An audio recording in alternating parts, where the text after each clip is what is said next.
پھر ہم بھاگتے ہیں عاملوں کے پاس. اس نے کہا شکر ہے تو وقت پہ آ گیا ورنہ تعویذ چل جانے تھے تیرے اوپر تو کسی نے ڈاڑے تعویذ کی ہوئے. او میاں وہ تعویذ جھوٹ کا ہے, وہ جادو ٹونا جھوٹ کا ہے. رحمت کے فرشتے دور ہٹ گئے اور ہم اندھیروں میں آ گئے. آؤ سچائی کو شعار زندگی بنا لو, رحمت کے فرشتے اپنے نوری پر تان دیں گے تمہارے اوپر اور تم ایک انوار کے ماحول میں جینا سیکھ لو گے. میرے حضور علیہ السلام کا بتایا ہوا دین, میرے حضور کا دیا ہوا شعار حیات, میرے حضور کے دیے ہوئے انداز زندگی, وہ اختیار کر کے ہم ایک پاکیزہ ستھری طیب اور صاف زندگی گزارنے کا تصور حاصل کر کے ایک خوشگوار زندگی جینے کی کوشش کریں. آئیے میں اور آپ آج دیکھیں کہ ہمارے ساتھ کوئی ایسا عمل, کوئی ایسا رویہ تو نہیں جڑا جو حضور کے بتائے ہوئے طریقوں سے ہٹ کر ہے. آؤ اپنی زندگی کو ان کے قدموں میں ڈال دیں. ہمارا رویہ بتائے ہم حضور کے غلام ہیں, ہمارا طرز زندگی بتائے ہم حضور کے غلام ہیں, ہمارا انداز حیات بتائے ہم حضور کے غلام ہیں. غلامی رسول کو اپنی نس نس میں سمو لو.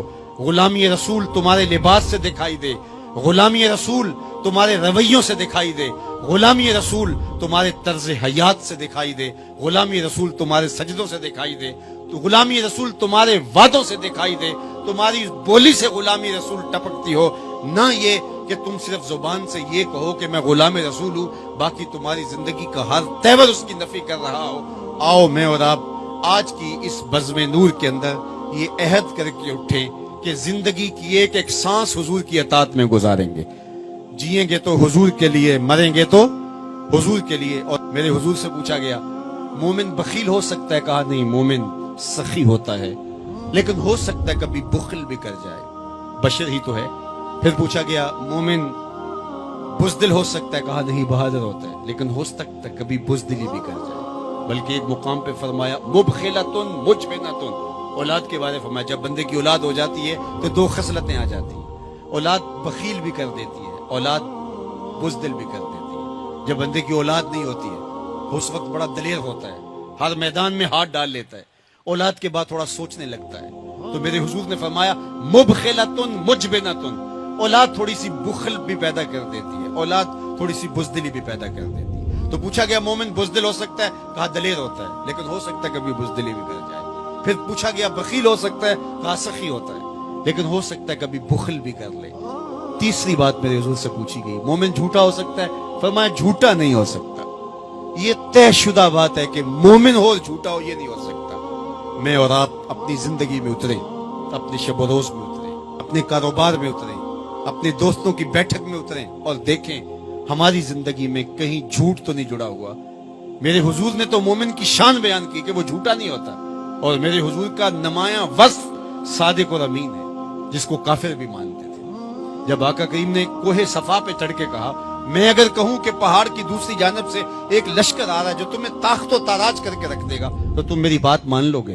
تو انہوں نے کہا نہ بھی نظر آیا تو ہم کہیں گے ہم اندھے ہیں آپ سچے ہو. جو اتنا سچا, جس کی صداقت کی قسمیں کھائی جائیں, جس کی امانت کی قسمیں کھائی جائیں, ہم اس کے غلام اور اس کی امتی ہوں. یہ بالکل آپ کے پاس جاپان بستا ہے, ایشیائی ملک ہے, اور وہاں بچہ بھی جھوٹ نہیں بولتا. وہ کوئی اور گوشت پوست کے بنے ہوئے انسان ہے, نفس اور شیطان ان کے ساتھ نہیں جڑا ہوا؟ کیا ان کی ضروریات اور ان کی مجبوریاں نہیں؟ لیکن وہ جھوٹ کیوں نہیں بولتے؟ ان کی ماں نے بتایا بیٹے جھوٹ نہیں بولنا, ان کے باپ نے بتایا بیٹے جھوٹ نہیں بولنا, ان کے استاد نے اسکول میں بتایا بیٹے جھوٹ نہیں بولنا. اور ہم کیوں بولے؟ ہمارے نبی نے بتایا جھوٹ نہیں بولنا, ہمارے آقا نے بتایا کہ جھوٹ نہیں بولنا.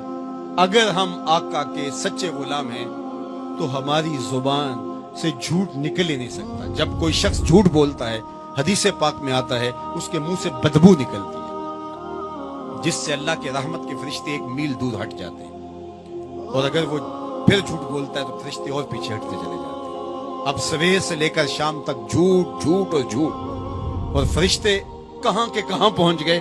رحمت کے فرشتے تو نیڑے ہیں ہی نہیں, تو پھر کاروبار میں بھی بے برکتی ہوگی, گھر میں بھی بے برکتی ہوگی,